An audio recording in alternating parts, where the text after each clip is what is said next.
Welcome to another wonderful Thursday download of the exploration through the book of Matthew.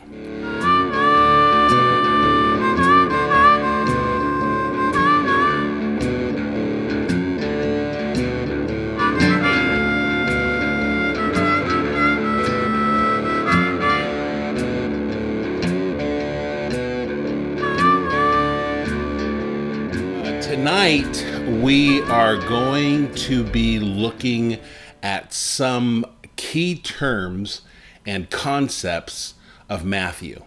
Now, last week, we learned that the earliest manuscripts we have of this gospel were written in Greek. Now, did Matthew write the gospel in Greek or did he write it in Hebrew? Well, we don't know that. But we do know that Matthew emphasizes Jesus being a Jew, and Matthew heavily focuses on Hebrew tradition. And we're going to see tonight that Matthew knows the Hebrew language as well.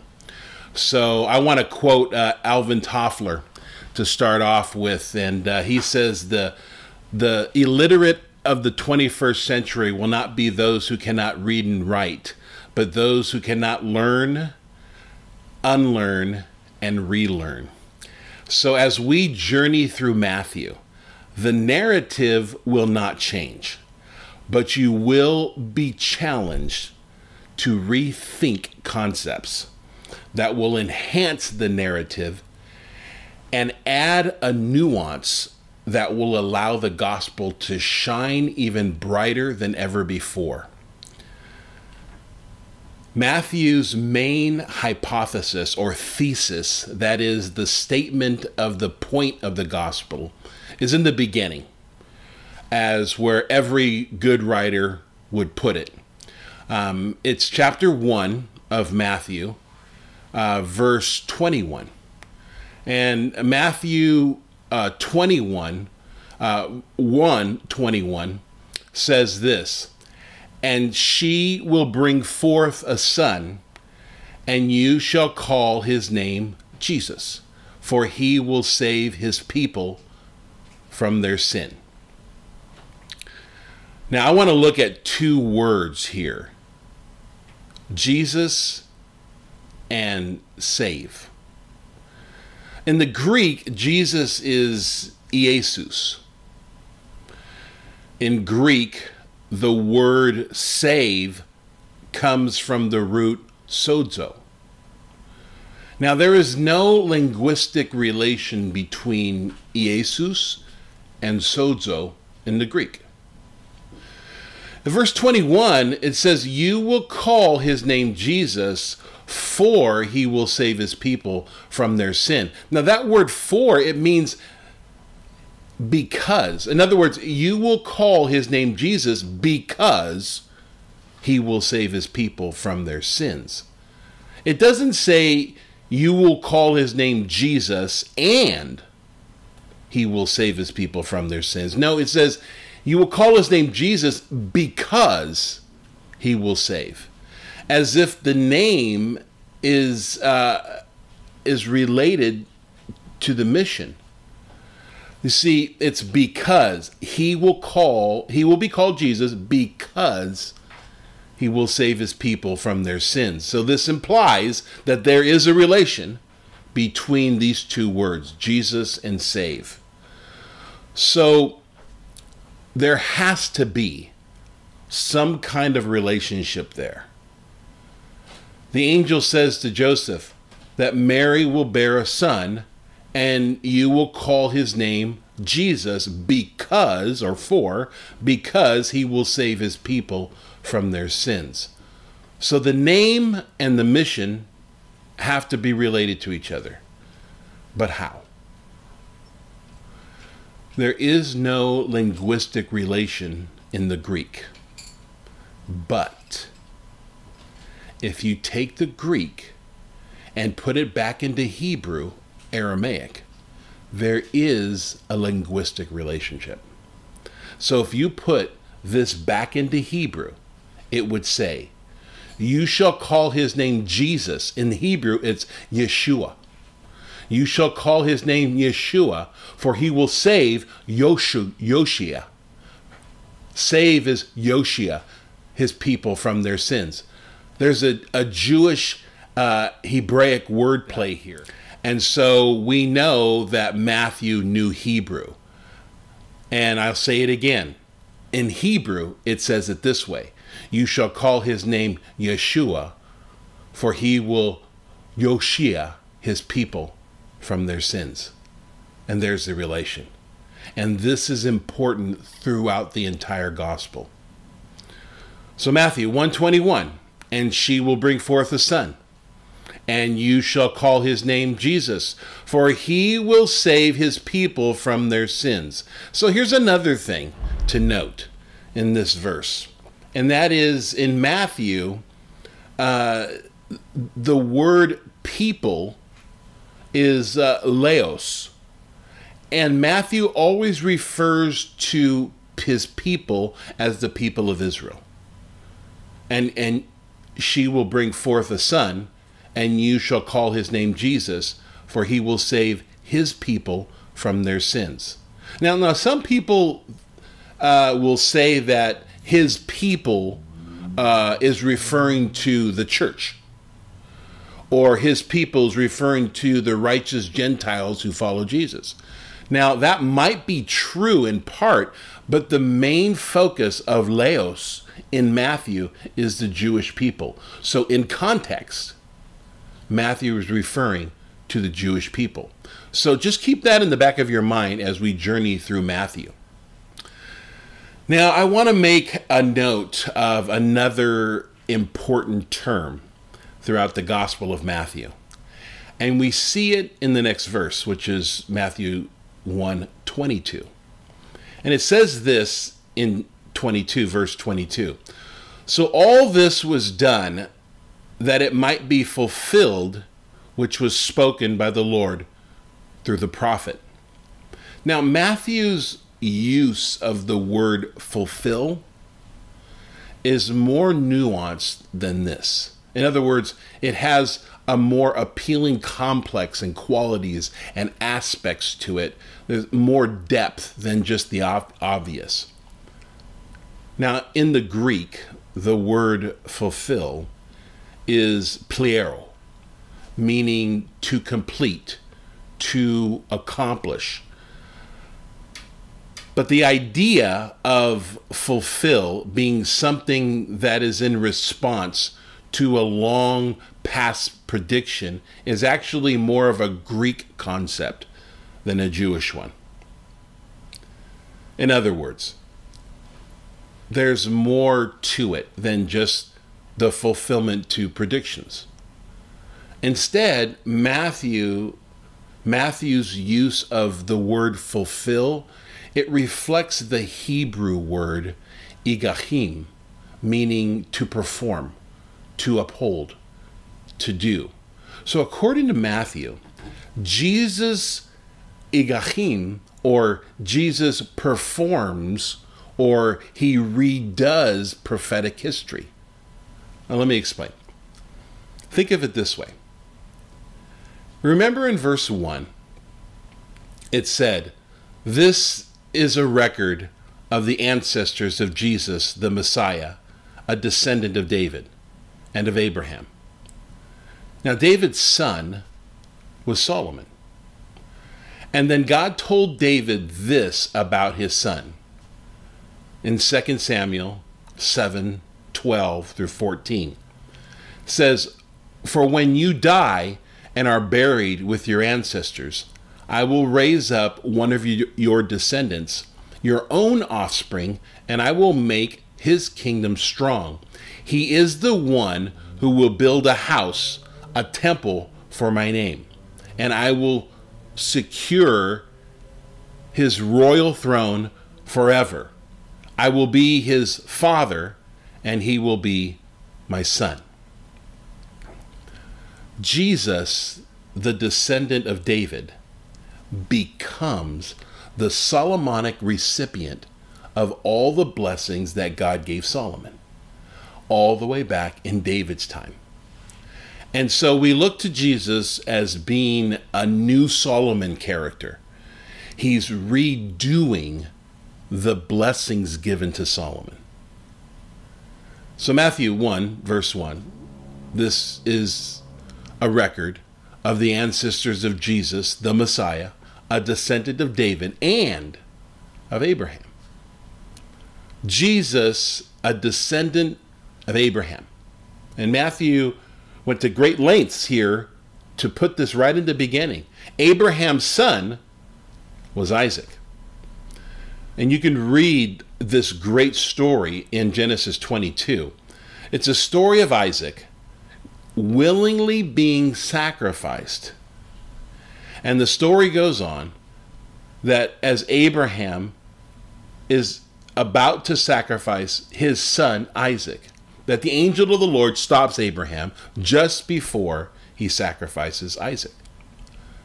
Jesus, as a descendant of Abraham, willingly becomes the lamb to be sacrificed for all. But Jesus went further than Isaac did, in that Jesus was sacrificed. So Jesus redid Isaac's story, the son of Abraham. Jesus is doing something similar with all of these fulfillment prophecies as well. Something happens in the prophet's time, and then what happens is Jesus redoes it. Jesus recapitulates it. That's how we know he's the Messiah from Matthew.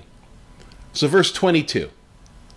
So all this was done that it might be fulfilled, which was spoken by the Lord through the prophet. So does this word fulfill mean fulfilling a prediction?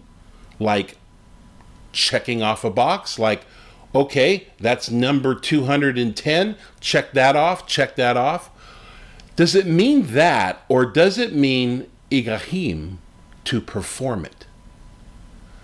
So let's look at some other uses of this word, fulfill, in Matthew. Now, the word in Greek is pilero. And in Matthew 3, chapter 3, Jesus he's at his baptism, and he's with John the Baptist. And John is like saying, why am I baptizing Jesus? It should be the other way around. And then Jesus goes on to say, no.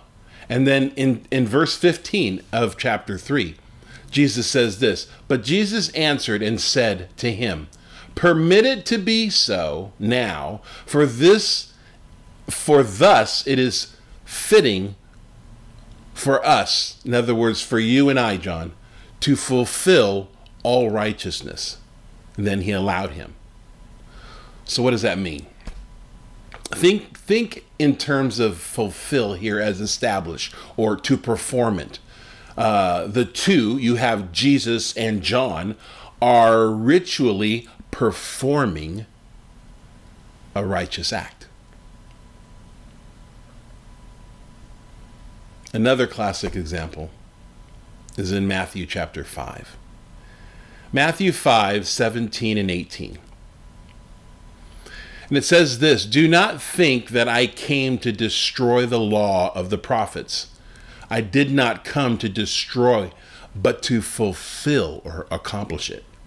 For assuredly I say to you, till heaven and earth pass away, one jot or one tittle or one iota actually will by no means pass from the law till all is fulfilled. So what does Jesus mean here? He's saying, I haven't come to abolish the Torah. I've come to do it. I've come to establish it. I've come to uphold it. And as we go further into Matthew, think of fulfilling as upholding or doing it. So now let's go back to Matthew chapter 1, verse 20, where Jesus is doing or redoing Isaiah. Matthew 1:20 says, "As he considered this, an angel of the Lord appeared to him in a dream. 'Joseph, son of David,' the angel said, 'do not be afraid to take Mary as your wife, for the child within her was conceived by the Holy Spirit. And she will have a son, and you are to name him Jesus, for he will save his people from their sins.' All of this occurred to fulfill the Lord's message through the prophet. 'Look, the virgin will conceive a child. She will give birth to a son, and they will call him Emmanuel,' which means God is with us." So this Old Testament quote here in the last verse that I just read is a quote from Isaiah chapter 7, verse 14. On one hand, you can look at this as this prophecy, as finally this box is able to be checked of this prophecy from Isaiah 7:14. We can finally check that off. Finally, this prediction has the prediction that has been pending for hundreds of years can be checked off. Now, that's one way to look at it. Another way to look at it would be something happened in Isaiah's day historically that fulfilled this. Something was done by God in Isaiah's time. And then Jesus comes hundreds of years later and does it again. Jesus redoes it. Jesus fulfills it. Jesus establishes it. So let's look at the original context of Isaiah. Let's look at a broader context of what's going on in this passage in Isaiah and what's happening at the time. This is what's happening. In Isaiah chapter 7, God provides a sign for King Ahaz, the king of Judah. Now, that time period is 732 to 716. That's where King Ahaz of Judah reigned. And at that time, there were two enemies of Judah. One of the enemies was Syria, which is just north of Israel. The other enemy was Ephraim, or the northern kingdom. Ephraim is one of the sons of Joseph. And that's the northern kingdom of Israel. So you have two enemies of Judah. Judah is the southern kingdom, and Ephraim, or the northern kingdom. You have the northern kingdom and you have Syria, are right now the enemies of Judah during Isaiah. And you might remember earlier on in our last class that after Solomon, Israel splits into two. And that's what I'm referring to, the northern kingdom and the southern kingdom. Ephraim is the northern kingdom and Judah is the southern kingdom. So look what's happening. At this time in Isaiah, Syria and the north are conspiring against Judah to destroy them. So the king of Judah, King Ahaz, is very worried about this, like anybody would. And here's what happens. God said, don't worry. I'm going to give you a sign that everything is going to be okay. Isaiah 7 verse 5 says, yes, the kings of Syria and Israel are plotting against him, saying, we will attack Judah and capture it for ourselves. Then we will install the son of Tabeel as Judah's king. And it goes on in verse 14, says, all right then, the Lord himself will give you the sign. Look, the virgin will conceive a child. She will give birth to a son and will call him Emmanuel, which means God is with us. By the time this child is old enough to choose what is right and wrong, he will be eating yogurt and honey, for before the child is that old, which is probably a couple of years, the lands of the two kings you fear so much will both be deserted. So what does that mean? A baby is going to be born. We'll call his name Emmanuel, which means God's with us.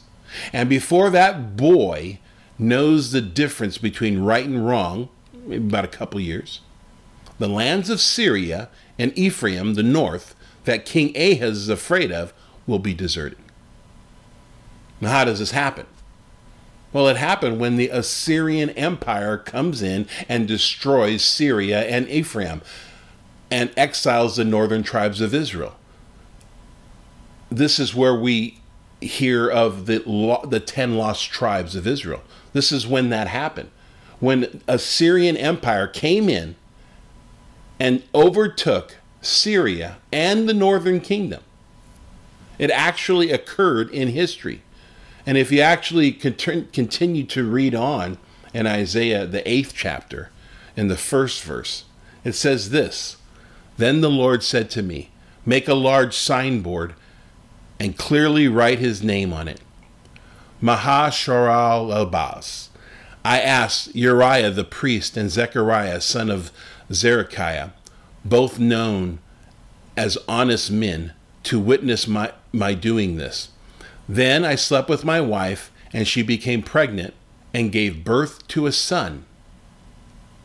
And the Lord said, call him Mahasharabaz, for before this child is old enough to say Papa and Mama, the king of Assyria will carry away both the abundance of Damascus and the riches of Samaria." Damascus is in Syria. Samaria is in the northern kingdom. So what's the point of all this? This context, this text in Isaiah is not only about Jesus of Nazareth. If this text was only about Jesus, hundreds of years later in the 1st century, then God would have failed in his promise to King Ahaz in his own day. It has to be that God fulfilled his promise to King Ahaz in his day, and then Jesus redoes it, as he redid Isaac's story and Solomon's. Jesus recapitulates it. As with Israel, so as with Israel's Messiah. As in Ahaz's day, so in Jesus' day. So look at it this way. As we read the New Testament, we're double dipping. The historical moment in Isaiah, that's one dip. And then we double dip when it comes to Jesus. Jesus is the double dip. Jesus is the redoer. Jesus is the recapitulator of all of Israel's history. So here's one more. In Matthew 2, Matthew is redoing Hosea's recollection of Exodus. Matthew chapter 2, verse 14 and 15 says this: "That night Joseph left for Egypt with the child and Mary his mother, and they stayed there until Herod's death. This fulfilled what the Lord had spoken through the prophet. I called my son out of Egypt." Now that quote that was right at the end, "I called my son out of Egypt," that's a quote from Hosea chapter 11 verse 1. And what Matthew quoted was the latter half of Hosea's passage. And I want to read to you the whole verse in Hosea 11:1. And this is what it says: "When Israel was a child, I loved him, and I called my son out of Egypt." So in Hosea's original context, this was about Israel as a nation coming out of Egypt in Exodus. The son here was Israel. So why is that important? Well, for one, this wasn't a prediction. This was not a prophecy.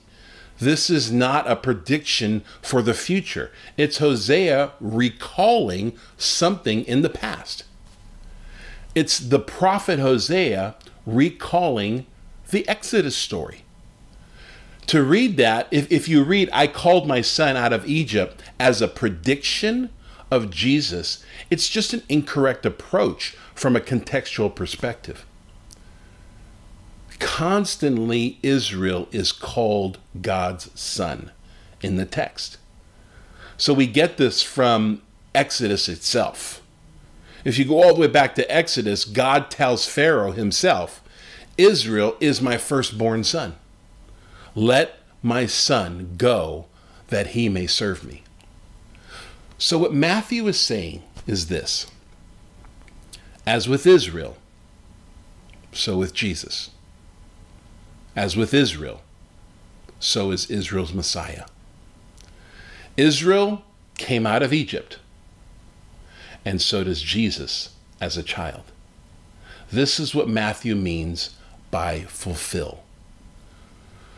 So as we look at prophecy here in Matthew, it's not so much in prediction, but in recapitulation. And with that, today's class concludes. So if you have any questions or comments, please text me or email me at church@powerhousesanpedro.com. And if you have any questions, I would love to answer all of your questions. This is a new thought pattern, but we're going to see Jesus redo Scripture. We're going to see him redo the Old Testament, redo the prophecies as they were done at once. So here we go, and we're going to move right along next week. Good night.